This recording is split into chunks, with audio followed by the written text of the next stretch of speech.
मीच तुझी principal teacher आहे, कळलं का? चला आता पटकन गंडा बांधून घेऊया आणि मग छान आपण रियाजाला सुरुवात करू, छान छान गाणं गाऊ. नाही, मला नाही समजत हे सगळं. मला कोणाकडूनच गंडा बांधायचा नाही, मला फक्त सावली टीचरकडेच गाणं शिकायचं आहे. ए, तुला एवढं समजावून सांगितलं तरी कळत नाहीये का? ओवी, काय तोंड चालवतीयस? तुला कळत नाहीये का? मोठ्यांनी सांगितलेलं पटकन ऐकायचं असतं. तुझ्या बाबांनी तुला शिकवलं नाहीये? हा, तेवढं म्हणतात ना, तो गंडा बांधून घे. मग बांधून घे. आत पुढे कर, चल.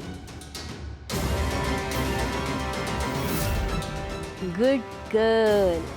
आजपासनं आमच्या ओवीच्या प्रवासाची सुरुवात होणार एक मोठी गायिका म्हणून. चला तुला हा गंडा बांधूया.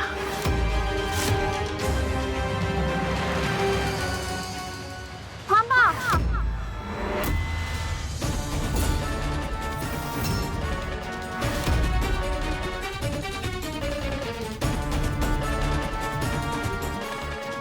सावली टीचर, काय चाललंय? काय करताय तुम्ही? काय चाललंय म्हणजे? दिसत नाहीये तुला? मी ओवीला गंडा बांधतीये. माझी शिष्य बनवते मी तिला. ती एकटी असल्याची संधी साधून तिच्या मनाविरुद्ध गंडा बांधताय तुम्ही तिला? काय बोलतेस तू सावली? डोकं ठिकाणावर आहे का तुझं? मी बळजबरी तिला गंडा बांधतेय?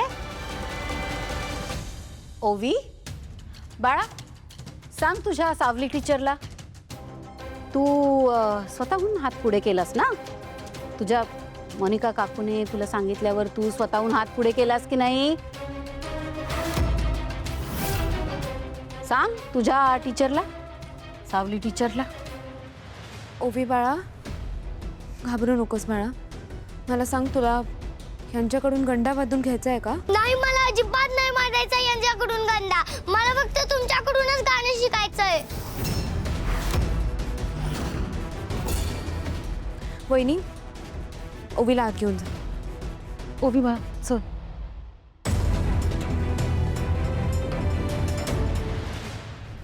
तुम्हाला कळतं का भैरवी माई, आपल्या भांडणात त्या लहान मुलीला ओढण्याची काय गरज आहे? तुमच्या अशा वागण्यामुळे बालमनावर काय परिणाम होतो ना, हे सगळं भोगलंय मी. माझ्यासोबत जे काही झालंय ना, ते मी ओवी सोबत कधीच होऊ देणार नाही. असं